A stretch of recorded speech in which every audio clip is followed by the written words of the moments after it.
Friends, मैं धीरज Mishra.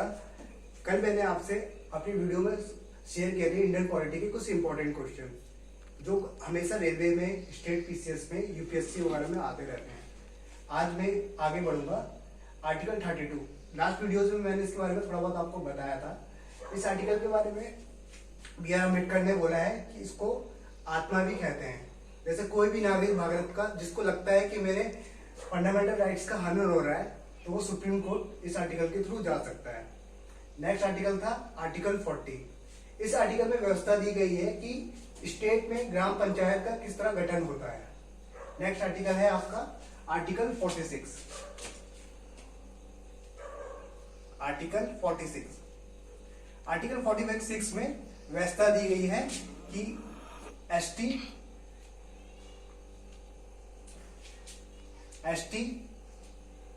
SC education के बारे में बताया गया है कि उनको किस तरह से छूट मिल सकती है, कैसे कैसे उनकी शिक्षा व्यवस्था की जा सकती है। यह आपके आर्टिकल 46 में बताया गया है। नेक्स्ट आर्टिकल है आपका आर्टिकल 48। ये काफी इंपॉर्टेंट आर्टिकल है जिसमें auditor, controller auditor general CAG के बारे में बताया गया है। कैग कंट्रोलर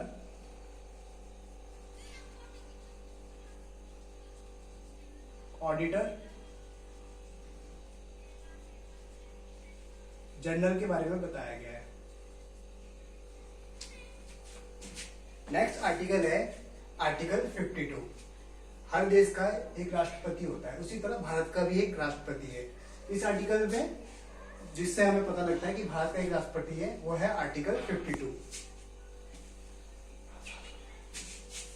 आर्टिकल 52 में बताया गया है कि भारत का राष्ट्रपति होगा और आर्टिकल 53 में उसके क्या कार्य होंगे, उसके पास क्या क्या पावर है, वो सब इस आर्टिकल में बताया गया है। राष्ट्रपति जो होता है वो भारत का प्रथम नागरिक होता है, ये जैसा कि हम लोगों को मालूम ही है। आर्टिकल 52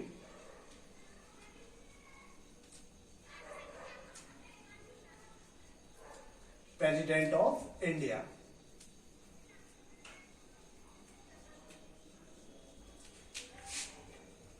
आर्टिकल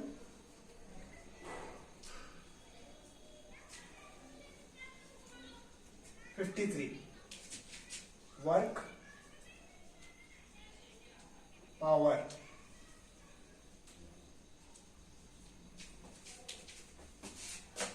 भारत का एक राष्ट्रपति है, आर्टिकल 52 में बताया गया है। आर्टिकल 53 में बताया गया है कि क्या क्या उसकी वर्क है, क्या क्या उसकी पावर है, और भारत की जितनी भी सेनाएं हैं उसका अध्यक्ष कौन होता है, हमारा राष्ट्रपति ही होता है। आर्मी में,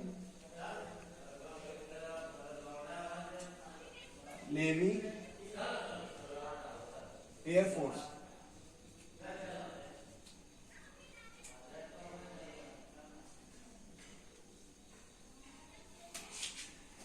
इन सब का सुप्रीम कौन होता है, राष्ट्रपति होता है। इसी तरह आर्टिकल 54 में राष्ट्रपति का निर्वाचन कैसे होता है।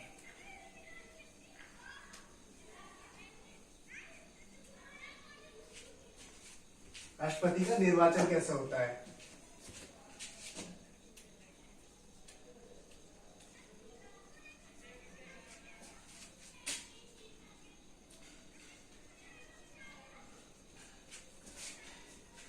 एक और आर्टिकल है जो रेलवेज में कुछ दिन पहले आया था ग्रुप डी में, वो है आपका गवर्नर का। ये आप इसमें एक ट्रिक भी कर सकते हैं। जैसे आपका आर्टिकल 52 में, आर्टिकल 52 से आपको क्या पता चलता है कि भारत का एक राष्ट्रपति है। उसी तरह गवर्नर के लिए हम क्या बोलेंगे, इसमें आप ऐड कर देंगे। अगर हम इसमें प्लस 11 कर देते हैं तो यहां कितना हो जाएगा, 53 हो जाएगा, और प्लस 100 कर देंगे तो कितना हो जाएगा, 153 हो जाएगा। तो ये आपका क्या है, आर्टिकल 153 मीन्स कि इसमें क्या बताया गया है कि भारत का एक गवर्नर होगा, governor of a state. Her state में होता है।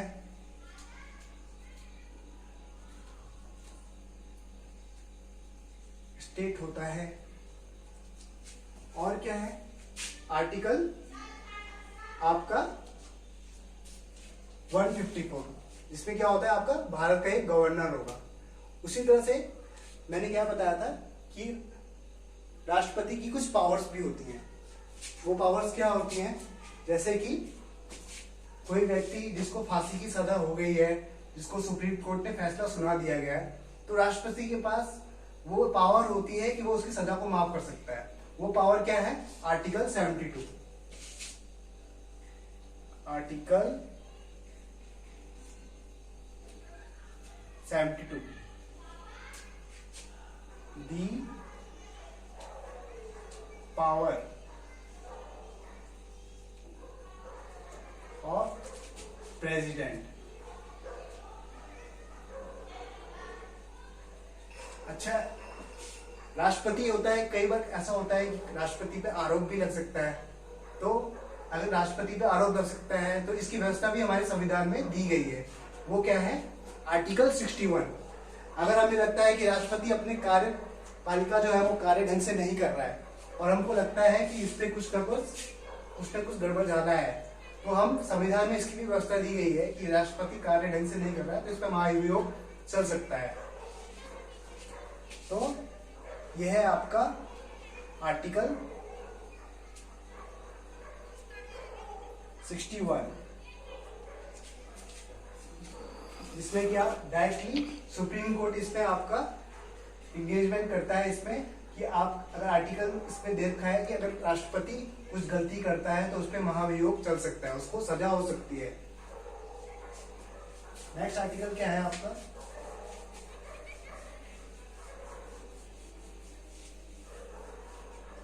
आप सबको पता है अगर किसी देश में राष्ट्रपति है तो उपराष्ट्रपति भी होगा।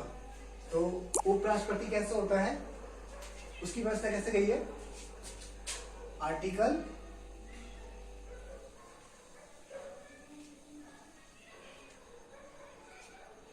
63 वाइस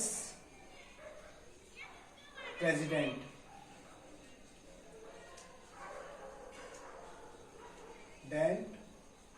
ऑफ इंडिया अपॉइंट।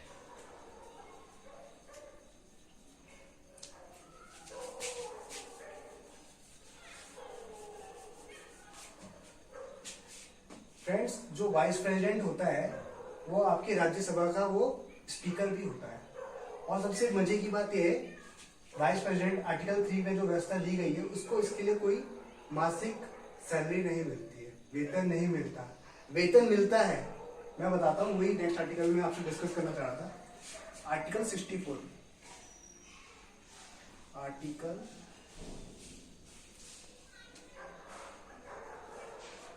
64 वो उसका स्पीकर होता है, स्पीकर ऑफ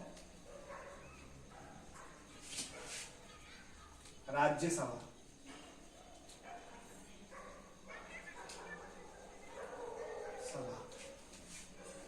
अच्छा, पार्लियामेंट का गठन कैसा होता है, किस आर्टिकल के थ्रू होता है, ये भी बहुत इंपॉर्टेंट आर्टिकल है, article 79। Article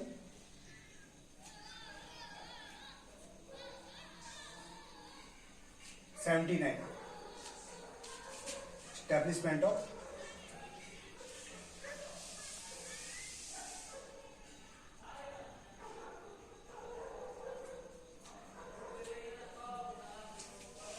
parliament.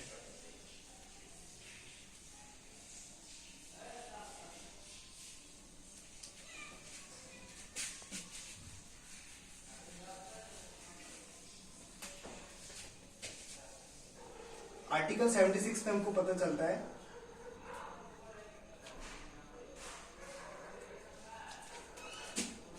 Attorney general of India, attorney general of India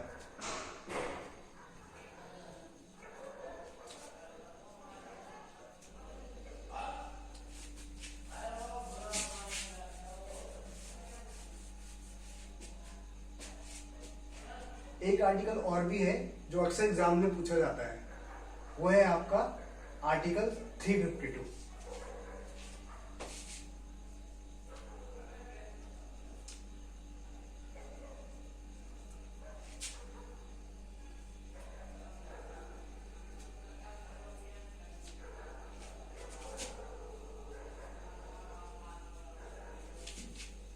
friends, जब भी कभी देश को वॉर होता है या फिर देश के हालात ठीक नहीं होते तो वहां पे इमरजेंसी लग जाती है, जिसको बोलते हैं आर्टिकल 352।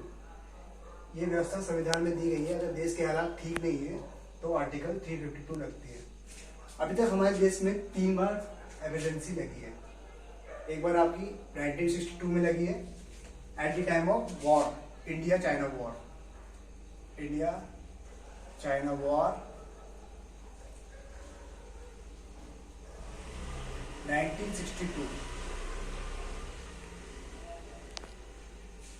अच्छा, कई बार ऐसा होता है कि राज्य के हालात अच्छे नहीं है तो वहां पे भी इमरजेंसी लगती है। वो किस आर्टिकल के थ्रू लगती है? आर्टिकल 356। जैसे कि उत्तराखंड में एक बार लगी थी 2016 में।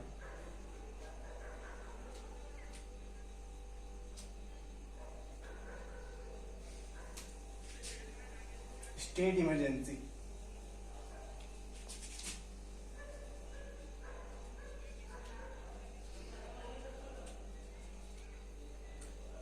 National emergency.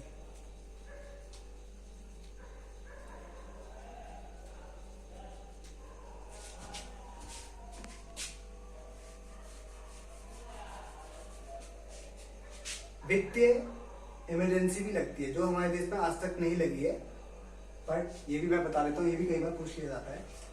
आर्टिकल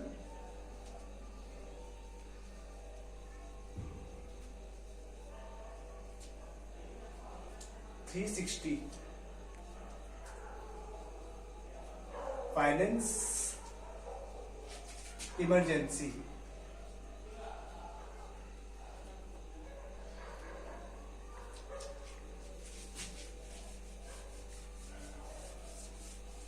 ये कभी भी हमारे देश में अभी तक नहीं लगी हुई है।